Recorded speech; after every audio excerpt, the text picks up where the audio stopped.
السلام علیکم ورحمۃ اللہ وبرکاتہ۔ کیسے ہیں آپ سب؟ میں امید کرتی ہوں آپ صحت اور ایمان کی نیک حالت میں ہوں گے۔ اللہ تعالیٰ سب کو اپنی حفظ و امان میں رکھے اور ہم سب پر اپنی رحمت نازل فرمائے، آمین۔ نحمدہ و نصلی علی رسولہ الکریم، اما بعد فاعوذ باللہ السمیع العلیم من الشیطان الرجیم من ہمزہ ونفخہ ونفثہ۔ آج جیسے کہ آپ کو پتہ ہے سورۃ آل عمران جو ہے وہ اس کے ہم نے جو ہے 25 آیتیں پڑھ لی ہیں۔ تو آج میں آیت نمبر 26 سے لے کر آیت نمبر 32 تک جو ہے نا وہ یہ آیتیں جو ہیں یہ آیتیں یعنی کہ یہ جو ایک دوسرے کے ریلیٹڈ آیتیں ہیں، یعنی ان کا کچھ حصہ اگلی آیات کے ساتھ ہے اور کچھ حصہ وہ جو پچھلی آیات اس کے ساتھ میچنگ ہے۔ تو اس لیے آیت نمبر 26 سے لے کر آیت نمبر 32 تک آج میں آپ کو انشاءاللہ اللہ کے حکم سے اس کی تلاوت، ترجمہ اور تفسیر آپ کے سامنے بیان کروں گی۔ آپ سے میری یہ درخواست ہے کہ جب بھی آپ میری یہ ویڈیو سنیں تو خدا را اس کو 2 بار سنیں تاکہ آپ کا ایمان پکا ہو جائے۔ جو میں آپ کو پڑھ کے سنانے لگی ہوں کہ اللہ تعالیٰ نے دیکھیں ہر گھر کے یہ جو مڈل کلاس لوگ ہوتے ہیں ان کے گھروں کے مسائل ایک جیسے ہیں، غریب جو انسان ہوتا ہے ان کے گھروں کے مسائل ایک جیسے، جو امیر ترین بندے ہوتے ہیں ان کے گھروں کے مسائل ایک جیسے ہوتے ہیں۔ تو جس گھر میں 8-10 افراد ہوں تو ان کے ظاہر ہے مسائل ایک دوسرے سے میچنگ ہو گئے۔ تو یہ میں نے جب آیتیں پڑھتی ہوں ان کا ترجمہ تو میں اللہ کا کروڑ بار شکر کرتی ہوں کہ اللہ تعالیٰ کہیں بھی کسی بھی اگر میں کہیں سے بھی کوئی سرکوں یا کہیں گرنے کی کوشش میری ہو کہ میں گر جاؤں یا میں کہیں گر جاتی ہوں جانے انجانے میں تو فوری طور اللہ مجھے اٹھا لیتا ہے۔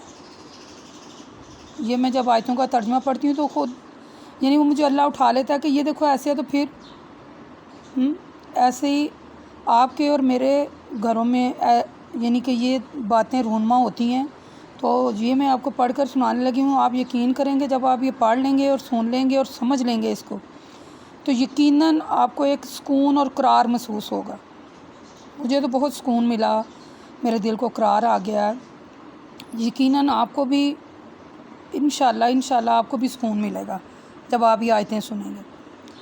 تو چلیں میں زیادہ بات نہیں کرتی، آپ ذرا سنیں گے تو پھر آپ کو خود ہی پتہ چل جائے گا۔ تو شروع کرتے ہیں آیت نمبر 26 اور 27۔ قُلِ اللہم مالک الملک تؤتی ملک من تشاء وتنزع من تشاء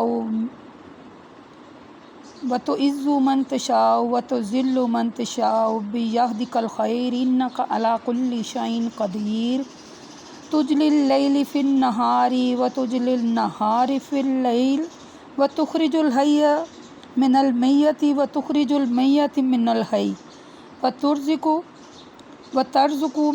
من تشاء بغیر حساب۔ آپ کو میری عربی پڑھنے سے ترجمے کا اندازہ ہو گیا ہوگا کہ یہ اللہ تعالیٰ نے کیا کہا ہے۔ اب آپ اس کا ترجمہ سنیں۔ اے رسول صلی اللہ علیہ وسلم، آپ اللہ کی حمد و ثنا اسی طرح بیان کیجئے۔ اے اللہ، اے بادشاہت کے مالک، تو جس کو چاہتا ہے بادشاہ دیتا ہے اور جس سے چاہتا ہے بادشاہ چھین لیتا ہے۔ تو جس کو چاہتا ہے عزت دیتا ہے اور جس کو چاہتا ہے کیا کرتا ہے؟ چھین لیتا ہے۔ بلائی تیرے ہی ہاتھ میں ہے، تو ہر چیز پر قادر ہے۔ تو ہی رات کو دن میں داخل کرتا اور تو ہی دن کو رات میں داخل کرتا ہے۔ تو ہی بے جان سے جاندار پیدا کرتا ہے اور تو ہی جاندار سے بے جان پیدا کرتا ہے اور تو ہی جس کو چاہتا ہے بے حساب رزق دیتا ہے۔ آپ کو سمجھ آ گئی کہ اللہ تعالیٰ اس میں کیا کہہ رہا ہے؟ اپنی ان 2 آیات میں اللہ تعالیٰ نے میرے پاس وہ الفاظ نہیں میرے منہ سے نکلے، میرے پاس وہ الفاظ نہیں ہے جو میں کہوں کہ ہر چیز ہی اللہ نے جو ہے نا وہ کھول کر بیان کر دیا کہ انسان کا جو دل ہے وہ اسی لیے تو اللہ تعالیٰ نے سکون جو ہے وہ اپنی یاد میں رکھا ہوا ہے۔ وہ کہتے ہیں نا کہ سکون کہیں نہیں، سکون اللہ کی یاد میں رکھا ہوا ہے۔ تو جب یہ انسان قرآن پڑھتا ہے تو اس کو دلی سکون محسوس ہوتا ہے۔ تو سکون کیا ہے؟ جو روح کا سکون ہے دیکھیں انسان دو چیزوں سے مل کر بنا ہے، ایک مٹی سے بنا ہے، مٹی کی بنی ہوئی چیزیں کھاتا ہے اور مر کر کیا ہوگا، مٹی ہو جائے گا۔ یہ جو اس میں روح ہے یہ آسمان سے آئی ہے، اس کی غذا بھی آسمان سے ہے اور مر کر یہ آسمان پر چلی جائے گی۔ یہ جو اللہ تعالیٰ کہتا ہے میری یاد میں سکون ہے، یعنی ہماری جو روح کا سکون ہے وہ میرے اللہ کے پاس ہے۔ تو یہ جو آیتیں اللہ تعالیٰ بیان کر دیتے ہیں کھول کھول کر، جب یہ انسان پڑھتا ہے تو اس کو سکون محسوس ہوتا ہے، وہ اللہ سے جڑا رہتا ہے۔ دیکھیں اللہ تعالیٰ جس کو چاہتا ہے بادشاہ بنا دیتا ہے، جس کو چاہتا ہے غریب سے امیر کر دیتا ہے، جس کو چاہتا ہے۔ آپ نے کئی ہزاروں ایسے واقعات ایسے لوگ دیکھے ہوں گے، قصے کہانیاں جو آپ نے وہ سنی ہوں گی، کہ جو بندہ غریب ہے وہ اچانک اس کو یہ ملا تو وہ امیر ہو گیا۔ ایک امیر تھا تو وہ اس کو مثلا وہ اچانک اس کے گھر میں آگ لگی۔ ہمارے یہاں میں نے ایک واقعہ سنا تھا کہ ایک فیکٹری کا مالک تھا بہت، تو وہ ایسے پتہ نہیں شاید اس کی فیکٹری کو آگ وغیرہ لگی تو وہ مثلا وہ جل بن کے راکھ ہو گئی۔ میں قرآن میں آپ نے ایک اور واقعہ سنا ہوگا، وہ مثلا وہ ہے تھا نا، ایک انگوروں کا باغ تھا، تو وہ بھائی تھے چار، تو ان کا انگوروں کا باغ تھا، تو کہتا ہے یہ جو ہمارا ابا ہے یہ تو ان کو دیتا ہے تو رزق بڑھتا رہتا تھا۔ وہ کہتا ہے کہ اس بار ہماری فصل بڑی اچھی ہوئی تو ہم نے کسی کو نہیں دینی، تو اللہ نے ان کو وہ جو انگوروں کا باغ تھا وہ جلا کر راکھ کر دیا، تو وہ کیا ہوا، ہیرو سے زیرو ہو گئے۔ ایسے ہی جس کو یعنی بھلائی اللہ کے ہاتھ میں، وہ جس کو چاہتا ہے بھلائی دیتا ہے، لیکن جس کو چاہتا ہے بھلائی دیتا ہے، لیکن جو اس کو طلبگار ہے اس کو دیتا ہے۔ آپ نے اکثر دیکھا ہوگا کہ یہ جب بچے پیدا ہوتے ہیں تو جو مائیں ہیں وہ اکثر پیشتر آپ نے اکثر دیکھا ہوگا مائیں مار جاتی ہیں، بچے زندہ پیدا ہوتے ہیں۔ مائیں زندہ ہوتی ہیں، بچے کیا ہوتا ہے، مردہ پیدا ہوتے ہیں۔ کس کے کام ہے یہ؟ آپ نے دیکھا یہی دن ہے یہی رات ہے تو گرمی ہوتی ہے، یہی دن یہی رات ہے سردی ہوتی ہے، یہی دن یہی رات ہے دن بڑے رات چھوٹی، پھر رات بڑی دن چھوٹے۔ آپ نے کبھی پانی کا مشاہدہ کیا؟ پانی کتنی قسم کا ہے، کس کس ذائقے کا پانی ہے؟ کبھی آپ نے لیمو کو نچوڑ کر اس کا پانی پیا؟ لیمو کا رس جو ہوتا ہے اس کا رس پانی پیا؟ مالٹے کا رس چیک کیا؟ انار کا جو رس چیک کیا آپ نے؟ تربوز کے پانی کا ذائقہ چکھا ہے کبھی آپ نے؟ یہ موسمیاں، مالٹے، یہ جو ریڈ بریڈ اور یہ جو کنو ہوتے ہیں اور یہ جو فروٹر ہوتے ہیں، شکل و صورت میں سارے ایک جیسے ہوتے ہیں، لیکن پانی کا ٹیسٹ ان کے کیا ہے، علیحدہ علیحدہ۔ کبھی آپ نے ناریل کا پانی کا ٹیسٹ چکھا ہے؟ علیحدہ۔ یہ کس کے کام ہے، کتنی قسم کا پانی ہے، دیکھیں سب کا ذائقہ کیا ہے، علیحدہ علیحدہ۔ کس کے کام ہے یہ؟ آپ نے دیکھا ہے بادام کی گری کو دیکھا، بادام ثابت کبھی دیکھا، باہر سے کتنا ہارڈ ہوتا ہے لیکن اندر سے کتنا بادام کیسے نکلتا ہے اندر سے، کس کے کام ہے یہ؟ یہ جو گائے بھینسیاں ہیں یہ کیا کھاتی ہیں، دودھ کہاں سے آ رہا ہے؟ وہ جو کھاتی ہیں وہ اگر ذرا بار ہمارے کپڑوں کو لگ جائے تو ہم وہ کپڑے جھاڑتے پھرتے ہیں، ایون کہ اتار بھی دیتے ہیں۔ تو وہ کیا دے رہی ہیں، دودھ دے رہی ہیں ہمیں۔ تو دودھ آپ جانتے ہیں کہ مثلا دودھ کہاں سے آ رہا ہے؟ ایسی اور بھی آپ اپنے گھر میں کوئی چھوٹا سا درخت لگائیں، کوئی پودا لگائیں، وہ آپ کے سامنے دیکھتے دیکھتے بڑا ہو جائے گا۔ کبھی آپ نے نوٹ کیا ہے یہ کیا ہے، کس کا کام ہے یہ؟ آپ نے کہیں آپ کا مشاہدہ ہوا ہوگا کتنے بڑے بڑے پہاڑ کھڑے ہیں، آسمان سے باتیں کرتے ہیں پہاڑ، اتنے بڑے بلند ترین پہاڑ ہیں۔ اللہ تعالیٰ نے زمین کا تسلسل قائم رکھنے کے لیے پہاڑ بنائے۔ وہ میرے کہنے کا، اتنی لمبی بات کرنے کا مقصد یہ ہے کہ جب انسان کو کوئی مصیبت پہنچتی ہے یا جب اسے کوئی صدمہ درپیش ہوتا ہے تو وہ اپنے رب کے آگے کیوں نہیں جھکتا، جو سب کچھ کر سکتا ہے، وہ ادھر ادھر کیوں بھٹک جاتا ہے؟ جب اللہ نے کہہ دیا کہ میں جسے چاہتا ہے عزت دیتا ہوں، یہ اللہ کہہ رہا ہے نا، سورۃ آل عمران ہے، آیت نمبر 26 ہے، 27 ہے، اللہ کہہ رہا ہے میں جسے چاہے عزت دوں، جسے چاہے چھین لوں، جسے چاہے رزق دوں، جسے چاہے رزق چھین لوں، جسے چاہے بادشاہ بنا دوں، جسے چاہے فقیر بنا دوں۔ تو پھر انسان کو جب کوئی مصیبت یا جب کوئی پریشانی پہنچتی ہے تو وہ اللہ کے سامنے کیوں نہیں رجوع کرتا، وہ کیوں ادھر ادھر بھاگا پھرتا ہے؟ کیوں مزاروں پر جاتا، کیوں پیروں فقیروں پر جاتا، کیوں کسی ڈھیریوں پر سجدے کرتا پھرتا، کیوں کرتا ہے؟ ہاں، جب کہ وہی زندہ کرتا ہے، وہی مارتا ہے. ماں کے پیٹ میں بچہ ہوتا ہے، پتہ کیا ہے کیا نہیں ہے، اسے خوراک کہاں سے مل رہی ہے؟ ہمیں اللہ تعالیٰ نے زندگی دی ہے، 2 آنکھیں دیکھنے کے لیے، 2 کان سننے کے لیے، زبان بولنے کے لیے، ناک سونگھنے کے لیے، دماغ، اتنی بڑی جسامت دی ہے، اتنا خوبصورت انسان نے، اللہ نے انسان کو بنایا. اللہ کہتا ہے فی احسن تقویم، یعنی انسان کو خوبصورت بنایا ہے. ہاں، تو پھر ہم کہاں بھٹک جاتے ہیں؟ ہمارا ایمان جو ہے، ہمارا عقیدہ کہاں آ کر سیٹ ہوتا ہے؟ جب وہ مالک ہے، جب وہ مالک ہے زمین اور آسمان کے درمیان. اس نے کہا جو کوئی زمینوں میں، جو کچھ آسمانوں میں ہے، وہ سب کچھ مالک ہے اس کا. اگر وہ سب کا مالک ہے، اس نے کہہ دیا میں مالک ہوں، تو پھر ہم لوگ ادھر ادھر کیوں بھٹکتے ہیں؟ ہم اس کے سامنے کیوں نہیں سجدہ ریز ہو کے اپنی مصیبتیں، اپنی مشکلات، اپنی پریشانیاں کیوں نہیں اسے ڈسکس کرتے؟ کیوں ادھر ادھر بھاگے پھرتے ہیں؟ فرض کریں اگر ہمارے پاس اولاد نہیں ہے، اللہ تعالیٰ نے ہمیں اولاد سے نہیں نوازا، تو اس نے کہا ہے قرآن پاک میں، آگے چل کر انشاءاللہ ہم پڑھیں گے، میں آپ کو بتاؤں گی آگے چل کر قرآن میں لکھا ہے. اللہ کہتا ہے جسے چاہے بیٹیاں دوں، جسے چاہے بیٹے دوں، جسے چاہے دونوں دوں، جسے چاہے کچھ نہ دوں. آپ یہ دیکھیں، آپ کے ارد گرد ماحول چیک کریں کہ جس کے بچے نہیں ہوں گے وہ کبھی کسی فقیر کے پاس، کبھی کسی پیر کے پاس، کبھی کدھر سجے، کبھی کھبے، کبھی اوپر، کبھی نیچے. نہیں ایسے. کیا ہم کبھی سجدہ ریز ہو گئے ہم اللہ کے آگے روئے؟ کیا ہم سجدہ ریز ہو گئے اللہ کے آگے دعا مانگی؟ کیا ہم نے سجدہ ریز ہو کے اپنی خواہشیں، تمنائیں اس کے سامنے رکھی؟ کبھی رکھی ہم نے؟ ہم کیا کرتے ہیں؟ بچے نہیں ہیں، کبھی ادھر بھاگتے ہیں، کبھی ادھر بھاگتے ہیں، کبھی کیا کرتے ہیں. میں یہ نہیں کہتی کہ دوائی وغیرہ نہ استعمال کریں، لیکن ہم اللہ پر شاکر رہیں کہ اگر اس کے پاس اس نے ہمیں دینا. جب قرآن میں اس نے کہا کہ میں بیٹیاں دیتا ہوں، میں بیٹے، میں جسے چاہیں، تو ہمیں اس کے ساتھ رجوع کرنا چاہیے یا نہیں؟ ہمیں اپنے گناہوں کی معافی مانگنی چاہیے یا نہیں مانگنی چاہیے؟ ہمیں اپنے گناہوں کی معافی مانگی، اسے کہنا چاہیے اللہ مجھے بھی دے دے. اس کے پاس کوئی کمی نہیں ہے. وہ کہتا ہے کہ میرا بندہ جب مجھ سے مانگتا ہے نا، تو میں ساری دنیا کو دیتا ہوں، تو مجھے ایک سوئی سمندر میں، ایک سوئی کو ساتھ جتنا پانی، ایک سوئی کو سمندر کے پانی میں ڈبوئیں، سمندر کے پانی میں ایک سوئی ڈبوئیں، تو جتنا اس سوئی کے ساتھ پانی لگتا ہے، اللہ کہتا ہے جب میں ساری دنیا کو بھی دے لوں تو مجھے اتنا بھی، جتنا سوئی کے ساتھ پانی لگا اتنا بھی فرق نہیں پڑتا. تو جب اسے اتنا فرق نہیں پڑا، وہ کہہ رہا مجھے نہیں پڑا، تو پھر ہم اس کے سامنے کیوں نہیں سجدہ ریز ہو کے ہم اپنی مشکلات کا، اپنی مصیبتوں کا ذکر کرتے ہیں؟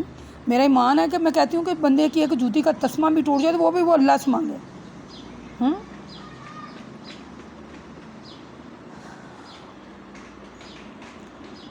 ایسے ہی تھوڑا سا ایسے ایموشنل ہو گئی تھی. معذرت کے ساتھ میں یہ الفاظ پھر دہرا رہی ہوں کہ اللہ کہہ رہا ہے تو اللہ نے کہہ دیا تو اس کے سامنے ہی سجدہ ریز ہوں. اللہ نے کہا ہے تو اس کے سامنے کیا ہو؟ اس کے سامنے ہی سجدہ ریز ہوں. اس سے ہی اپنی مصیبتیں، پریشانیاں جو ہے نا وہ سب ڈسکس کریں. دیکھیں اللہ تعالیٰ حکم دیتا ہے کہ اس کی حمد و ثنا کریں. اور حمد و ثنا کس کی کریں؟ اپنے رب کی، جو تمام چیزوں کا مالک ہے، بادشاہ. حقیقی بادشاہ تو اللہ ہی ہے، کائنات کی ہر چیز اسی کی بادشاہت اور اس کی حکمرانی ہے. قرآن پاک میں مختلف صورتوں میں، مختلف آیات میں، سورۃ یاسین آیت نمبر 83 ہے، سورۃ نور ہے، سورۃ فرقان ہے، سورۃ بنی اسرائیل ہے، سورۃ صفات ہے، سورۃ فاتر ہے، اور بھی بہت زیادہ صورتیں ہیں، ان کی آیتیں ہیں. ایک حدیث میں آپ کو سناتی چلوں. آپ صلی اللہ علیہ وسلم فرماتے ہیں کہ بادشاہ کوئی نہیں سوائے اللہ کے، اور آپ نے یہ فرمایا کہ مالک کوئی نہیں سوائے اللہ عز کے. جب دیکھیں حدیث سے بھی ثابت ہو گیا، آیتوں سے بھی آپ انشاءاللہ تعالیٰ آگے چل کر اور بھی اس کے بارے میں پڑھیں گے، تو پھر یہ ہمارا مضبوط ہونا چاہیے ایمان کہ ہمیں جو کچھ بھی چاہیے اللہ سے مانگنا چاہیے. تمام چیزوں کا وہی، مثلا اسی کے پاس سب چیزوں کا اختیار ہے. وہ بادشاہ ہے نا، اس کا تو کوئی شریک ہی نہیں ہے. وہ چاہے تو تخت و تاج دے دے، چاہے تو چھین لے. یہ کسی دوسرے کے اختیار میں تو نہیں ہے نا. وہ آگے چل کر وَتُعِزُّ مَن تَشَاءُ وَتُذِلُّ مَن تَشَاءُ بِیَدِکَ الْخَیرُ اِنَّکَ عَلیٰ کُلِّ شَیْءٍ قدیر. وہ جسے چاہتا ہے عزت دیتا ہے، جسے چاہتا ہے چھین لیتا ہے. ہر قسم کی بھلائی اس کے ہاتھ میں ہے، کیونکہ وہ ہر چیز پر قادر ہے. تجلی اللیلی فی النہاری و تجلی النہار فی اللیل، یعنی کہ وہ رات کو دن میں اور دن کو رات میں بدل رہا ہے. جیسے میں نے آپ سے یعنی میں نے آپ سے کہا کہ وہ جو یہی دن ہے یہی رات ہے، سردی ہے گرمی ہے. سورۃ فاتر میں اللہ کہتا ہے وہی رات کو دن میں داخل کرتا ہے اور دن کو رات میں. اس نے سورج چاند کو مسخر کر دیا اور ہر ایک وقت مقرر تک چل رہا ہے. یہی تمہارا رب ہے، وہ بادشاہ ہے. سورۃ راف میں بھی اللہ تعالیٰ یہی فرما رہا ہے. اللہ کہتا ہے اللہ ہی رات کو دن سے ڈھانکتا ہے، گویا دن رات کی طلب میں تیزی کے ایک دوسرے سے پیچھے یعنی چلا آتا ہے، دوڑے ہیں. اس نے سورج چاند ستاروں کو اپنے حکم سے مسخر کیا ہوا ہے. خبردار ہو جاؤ، مخلوق اسی کی ہے، اسی کی مخلوق میں حکم اسی کا چلتا ہے. اللہ رب العالمین بڑا برکت والا ہے. ایسے ہی سورۃ قصاص ہے اور سورۃ نمل ہے، پڑھ کے دیکھ لیں. وہ کہتا ہے تخرج الحیۃ من المیت و تخرج المیت من الحی. تو ہی یعنی وہ جیسے میں نے آپ کو کہا نا کہ وہ زندہ سے مردہ اور مردوں سے زندہ نکالتا ہے، کیونکہ وہ زندگی اور موت کا مالک تو اللہ ہے نا. بے جان سے انڈے، جاندار سے بچے، جاندار پرندوں سے بے جان انڈے کس کے کام ہیں؟ وہ آگے وہ فرماتا ہے وہ ترز کو من تشاء بغیر حساب، یعنی اللہ جسے چاہتا ہے بغیر حساب کا رزق دیتا ہے، کیونکہ اس کے علاوہ تو کوئی رزق دینے والا ہے ہی نہیں. دیکھیں اللہ کے علاوہ کوئی الہ نہیں ہے، اس کے علاوہ کوئی رزق نہیں دے سکتا. بس اسی کی حمد و ثنا کرتے رہیں، اپنا یہ عقیدہ رکھیں کہ زندگی موت اسی کے ہاتھ میں ہے. وہی عزت ذلت وہی سب کچھ کرنے والا ہے اور اسی سے مانگنا چاہیے. آگے ہے جی آیت نمبر 28، 29 اور 30 ہے. لا يتخذ المؤمنون الکافرین اولیاء من دون المؤمنین ومن یفعل ذلک فلیس من اللہ فی شیء الا ان تتقون منهم تقاۃ یحذرکم اللہ نفسہ ولی اللہ المصیر. قل ان تخفوا ما فی صدورکم او تبدوہ یعلم اللہ یعلم ما فی السماوات وما فی الارض واللہ علی کل شیء قدیر. یعنی ایمان والوں کو چاہیے، کیا چاہیے ایمان والوں کو؟ مومنین کے مقابلے میں کافروں کو دوست نہ بنائیں. جو شخص بھی ایسا کرے تو اس کے لیے کسی صورت میں بھی اپنے آپ کو اللہ سے بچانے کا کوئی عذر نہ ہوگا، سوائے اس کے کہ اے ایمان والو تمہیں ان سے نقصان پہنچنے کا اندیشہ ہے اور ایسی صورت نہ ہو کہ ان کو دوست بنانا اللہ تعالیٰ کے غضب میں گرفتار ہونا. اللہ تم کو اپنے نفس سے ڈراتا ہے تاکہ تم اس کے غضب سے بچ جاؤ. اور یہ بھی ذہن نشین کرو کہ اللہ تمہیں یعنی کہ اللہ تعالیٰ کی طرف ہمیں لوٹ کر جانا ہے. اے اللہ کے رسول آپ کہہ دیجئے کہ اگر تم ہمارے دلوں میں کوئی بات چھپاؤ گے یا اسے ظاہر کرو گے تو کیا ہوگا؟ اللہ تعالیٰ تو ہر حال میں اس علم کو جانتا ہے. یعنی کافروں سے تمہاری دلی دوستی کا بھی اس کو علم ہوگا. یہی نہیں وہ زمین آسمان جو کچھ بھی ہے سب کچھ اسی وہ ہر چیز پر قادر ہے. ملتی جلتی ہے نا پیچھے والی آیتوں سے. یہی نہیں وہ تو آسمانوں میں اور جو کچھ زمین میں ہے سب کو جانتا ہے. اور اس دن قیامت والے دن یعنی کہ اس دن سے مراد قیامت والے دن ہر شخص اپنے اچھے برے اعمال جو اس نے بھیجے ہوں گے وہ وہاں اس کو موجود پائے گا. اور وہ ایسا ہولناک وقت ہے کہ ہر شخص جان لے گا جو اس نے آگے بھیجا ہے اس کا برے اعمال، کہ کاش اس کے برے اعمال کے درمیان بہت طویل فاصلہ ہوتا. اور دیکھو اللہ پھر تمہیں اپنے نفس سے ڈراتا ہے. اور یہ بھی جان لو کہ اللہ تعالیٰ اپنے بندوں پر کیا ہے، بڑا مہربان ہے. واللہ رؤوف بالعباد، یعنی اللہ اپنے بندوں پر بڑا مہربان رحم کرنے والا ہے. وہ ان آیات میں اللہ نے حکم دیا ہے کہ مومنین جو ہیں وہ مومنین کے مقابلے میں کافروں کو دوست نہ بنائیں.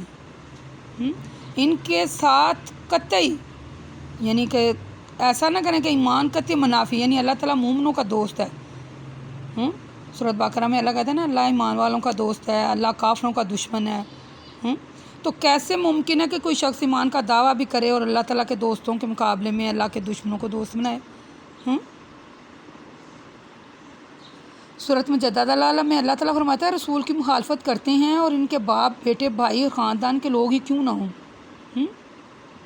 اللہ تعالیٰ بڑا سخت نبے کار ہے. وَمَن يَفْعَلْ ذَلِكَ فَلَيْسَ مِنَ اللَّهِ فِي شَيْءٍ، کہ جو شخص مومنین کے مقابلے میں کافروں کو دوست بنائے پھر یعنی کہ پھر اسے اپنے پاس اپنے آپ کو اللہ تعالیٰ کے عذاب سے بچانے کے لیے کوئی عذر نہیں ہوگا. ایسے شخص کے لیے اللہ کے ہاں بہت عذاب ہے۔ یعنی اللہ تعالیٰ نے اس حکم میں کچھ نرمی پیدا کی ہے کہ اللہ تعالیٰ فرماتا ہے الا ان تتقوا منہ تقاۃ، ہاں اگر تمہیں ان کے شر سے، یعنی ان کے شر کے پہنچنے کا اندیشہ ہے تو تم ان کے شر سے اپنے آپ کو بچانا چاہتے ہو تو ایسے خطرناک حالات میں اسے دوستی کا اظہار کر سکتے ہو۔ یاد رکھو کہ یہ جو حقیقت پر مبنی ہے نا، مثلا کہ وہ ذاتی فائدہ نہ اٹھا لیں، یحذرکم اللہ نفسہ ہی، اللہ تمہیں اپنے نفس سے ڈراتا ہے، کہیں ایسا نہ ہو کہ وہ ذاتی مفاد کی خاطر پوری امت مسلمہ کا نقصان کر بیٹھے۔ وَإِلَى اللَّهِ الْمَصِيرُ، یعنی اللہ کے پاس ہی لوٹ کے جانا ہے۔ سورۃ آل عمران میں اللہ کہتا ہے، جب ابھی آیت نمبر 5 جو پیچھے گزری ہے، کہ اللہ کو ان تمہارے گناہوں کا علم ہے، جو کچھ زمین اور آسمان میں کوئی چیز ایسی نہیں جو اس سے پوشیدہ ہے۔ سورۃ ہود میں اللہ تعالیٰ فرماتا ہے اللہ کو ان تمام باتوں کا جو وہ چھپاتے ہیں، وہ جو ظاہر کرتے ہیں، علم ہے۔ ٹھیک ہے، ایسے ہی سورۃ ملک میں اور بھی قرآن پاک میں صورتیں، یعنی کہ آیتیں ہیں جو اس کا بار بار اللہ ذکر کر رہا ہے کہ یعنی کہ جو ہم اعمال کرتے ہیں چھپ کے ظاہری، باطنی یا اعلانیہ یا کہیں بھی، مثلا جو بتاتے ہیں، جو ظاہر کرتے ہیں، جو نہیں بتاتے، اس کا سب کی خبر کس کو ہے؟ اللہ کو۔ پھر اللہ تعالیٰ آگے فرما رہے ہیں کہ جو مثلا یوم تاجد کل نفس ما عملت من خیرا محضرن، یعنی اس دن ہر شخص، اس دن سے مراد ہے قیامت والا دن، یعنی ہر شخص اپنے اچھے اعمال کو بھی موجود پائے گا، وہ عملت من سوء، برے اعمال کو بھی موجود پائے گا۔ برے اعمال کو دیکھ کر وہ چاہے گا کہ کاش اس کے برے اعمال اور اس میں بہت بڑا فاصلہ ہوتا۔ اللہ تعالیٰ تم پر بڑا مہربان ہے، وہ اپنے نفس سے تمہیں ڈراتا ہے کہ تم اس کا غضب سے بچو۔ یہ جو ہم نیکیاں کرتے ہیں، جو کچھ ہم آگے بھیج رہے ہیں، نیکیاں کرتے ہیں، وہ بھی ہماری آگے محفوظ ہیں، اور جو گناہ ہیں وہ بھی محفوظ ہیں۔ تو جب قیامت والے دن اللہ کہتا ہے کہ ایک رائی کے دانے کے برابر بھی اگر کسی نے نیکی کی ہے، ایک رائی کے ذرے کے برابر یا دانے کے برابر بھی کسی نے نیکی کی ہے، اس کا بھی اجر دیکھ لے گا، اگر برائی کی ہے تو اس کا بھی دیکھ لے گا کہ اس کو کیا عذاب ملتا ہے۔ ٹھیک ہے، اس لیے ہمیں کیا کرنا چاہیے؟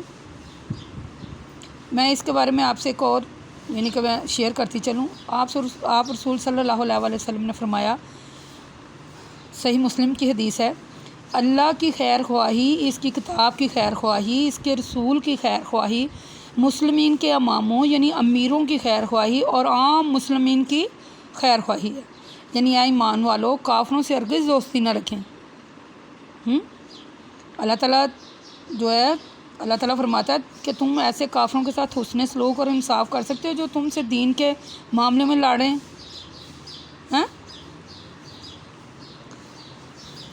اللہ تعالیٰ ہمیں ہمیشہ اپنی حفظ و امان میں رکھے اور ہمیں صحیح راستہ دکھائے، اور ہماری جو زندگی ہے وہ بھی ایمان پر گزرے اور ہمیں موت بھی ایمان پر آئے۔ آگے آیت نمبر 31 اور 32 میں اللہ تعالیٰ فرماتے ہیں کہ اے رسول صلی اللہ علیہ وسلم، آپ کہہ دیجئے کہ اگر تم کو اللہ تعالیٰ سے محبت کرنے کا دعویٰ ہے تو میری پیروی کرو، اور اگر میری پیروی کرو گے تو تم اللہ تعالیٰ سے محبت کرے گا۔ یعنی اللہ تعالیٰ جب آپ صلی اللہ علیہ وسلم کہتے ہیں کہ اے رسول آپ کہہ دیں کہ اگر تم اللہ تعالیٰ سے محبت کا دعویٰ کرتے ہو تو میری پیروی کرو، اگر تم میری پیروی کرو گے تو اللہ تعالیٰ تم سے محبت کرے گا، تمہارے گناہوں کو معاف کرے گا، کیونکہ اللہ بڑا بخشنے والا ہے اور رحم والا ہے، واللہ غفور الرحیم۔ اے رسول آپ بھی یہ کہہ دیجئے کہ اللہ کی اور رسول کی اطاعت کرو، پھر اگر وہ اطاعت سے منہ پھیریں تو وہ کافر ہیں، اللہ تعالیٰ کافروں سے محبت نہیں کرتا۔ فإن اللہ لا يحب الکافرین۔ یعنی اللہ تعالیٰ کہتا ہے میں واللہ غفور الرحیم، کہ اللہ تعالیٰ غفور الرحیم ہے، کس کے لیے؟ اپنے بندوں کے لیے۔ اور اللہ تعالیٰ کسے پسند نہیں کرتا؟ فإن اللہ لا يحب الکافرین، اللہ تعالیٰ کافروں کو پسند نہیں کرتا۔ کافر کون ہیں؟ کافر وہ ہیں جو اللہ تعالیٰ سے محبت نہیں کرتے، جو میرے نبی کی پیروی نہیں کرتے، اور اللہ کہتا ہے جو میرے رسول کی پیروی نہیں کرتا اور جو مجھ سے محبت نہیں کرتا، تو پھر وہ کیا ہے؟ وہ کافر ہے۔ اللہ تعالیٰ کی محبت کی نشانی کہ ایسا نہیں ہے کہ اللہ مثلا کوئی شخص ایماندار بھی ہو اور اللہ تعالیٰ سے محبت نہ کرے۔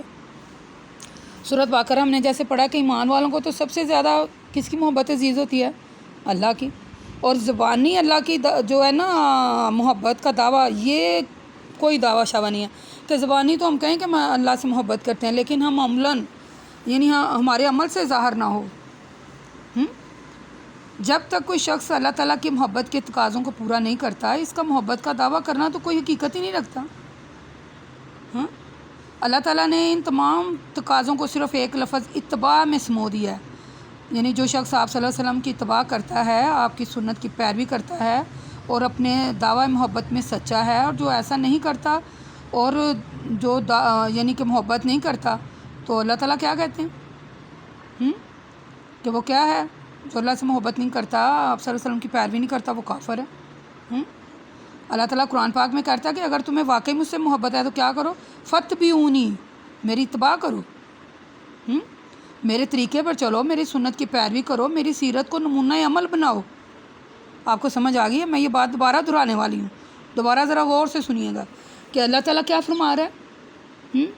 اللہ تعالیٰ فرما رہا ہے کہ جو مجھ سے محبت نہیں کرتا، جو میرے رسول کی پیروی نہیں کرتا، وہ کیا ہے؟ وہ کافر ہے۔ اور کافر کے ساتھ اللہ تعالیٰ کا کیا معاملہ ہے کہ اللہ تعالیٰ کافروں پر رحم نہیں کرتا، کافروں سے محبت نہیں کرتا۔ اور اگر ہمیں واقعی یعنی ہمیں صدق کے دل سے ہمیں واقعی ہم مسلمان ہیں، زبانی طور پر نہیں، عملی طور پر، زبان سے تو سارے لا الہ الا اللہ محمد رسول اللہ پڑھتے ہیں۔ سنیں میں دیکھیں، جب لا الہ الا اللہ محمد رسول اللہ بندہ پڑھ لیتا ہے تو اللہ کہتا ہے میں اپنے بندے کو ذرا کھڑکا کے تو دیکھوں۔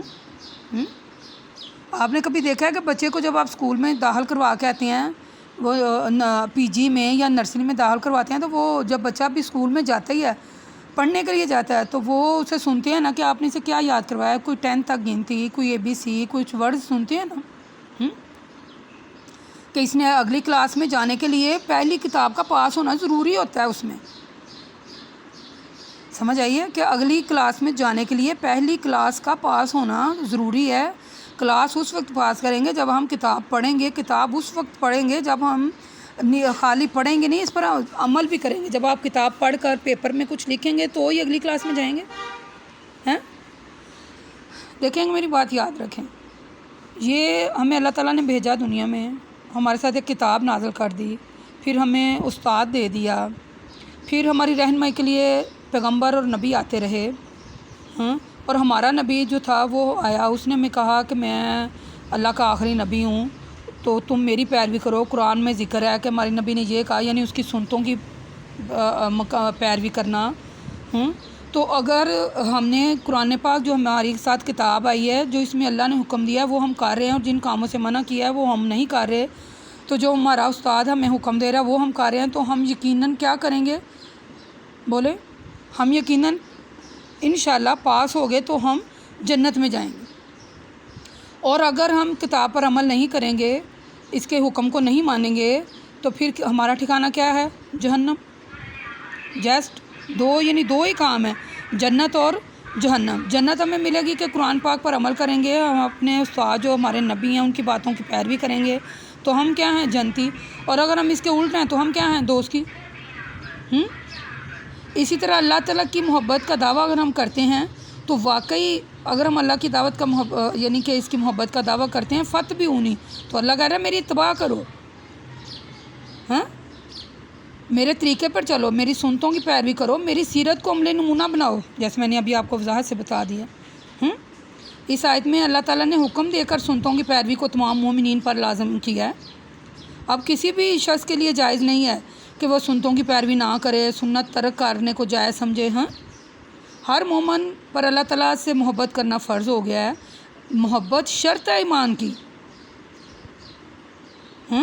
محبت کرنے والا تقاضا لازمی ہے کہ آپ رسول صلی اللہ علیہ وسلم کی پیروی کرے۔ ہر مومن پر فرض ہے کہ وہ آپ صلی اللہ علیہ وسلم کی سنت کی پیروی کرے، اور جو سنت کی پیروی کرتا ہے اس کا متعلق کہا جاتا ہے اللہ تعالیٰ سے محبت کرتا ہے۔